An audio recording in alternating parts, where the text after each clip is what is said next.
Y es que cuando yo entro a la coalición Centro Esperanza, hay la voluntad de crear una opción de centro, y lo digo, es decir, con estos términos, para atajar a Gustavo Petro.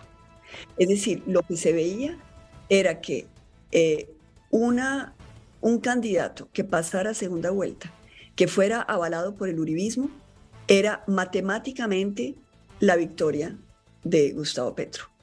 Por lo tanto, el centro se quería organizar para hacer esa opción que pasara a segunda vuelta y tuviera una posibilidad de ganarle a Gustavo Petro. Entonces, para mí ha sido muy sorprendente ver este vaivén de amores y desamores.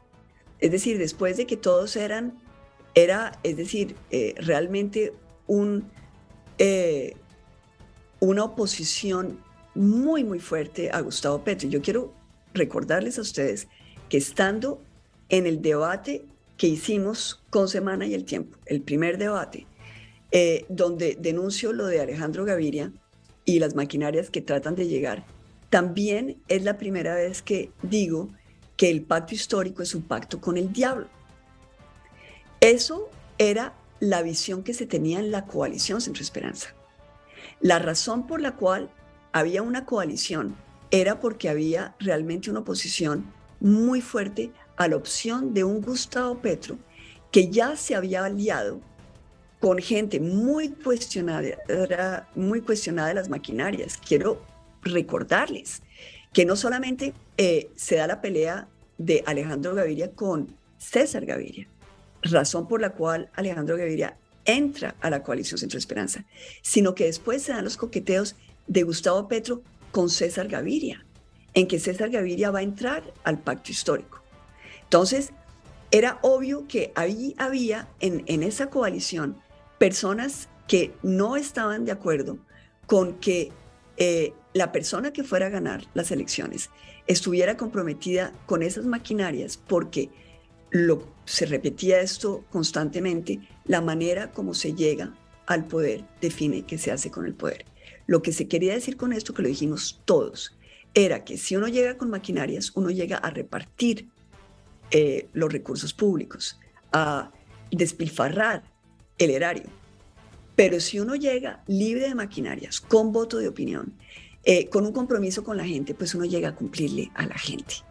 Y esa fue la razón por la cual yo busqué, obviamente en la coalición, no se pudo con la coalición, pero después, antes de la primera vuelta, unir a las fuerzas de centro.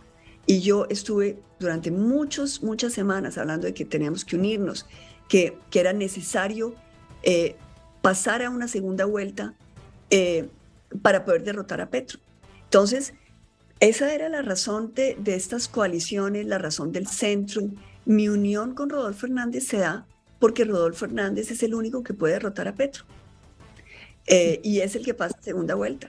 Entonces, después de todas estas batallas, eh, decirnos a todos, es decir, con esta narrativa de que tenemos que unirnos todos en unión nacional, en un pacto nacional, ok, muy bien, a mí me gusta que salgamos de la polarización, que salgamos del sectarismo, que salgamos de la contienda fea que ha habido en todos estos años, muy bien, pero que esto no sea la excusa o pues la narrativa para tener una buena presentación ante lo que estamos viendo que se está armando, que es una gobernabilidad de corrupción en que entran todas las maquinarias de izquierda a derecha.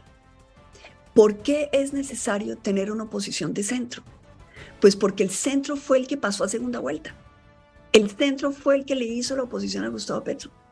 Entonces, para mí es muy difícil entender esas lógicas, yo creo que amañadas, de tratar de decir, no, ahora entonces en aras de la paz y la reconciliación, vámonos a apoyar a Gustavo Petro. Quiero recordarles adicionalmente que estar en la oposición, dentro de este estatuto de oposición que es vigente, cuando uno está en la oposición, uno tiene la posibilidad de votar a favor o en contra los proyectos que presenta el gobierno. La única diferencia con los independientes, si uno se declara independiente, es Sí, que mientras que uno está en la oposición, no hay participación burocrática. Y eso para mí es fundamental, porque Sí. esto es lo que alimenta las maquinarias.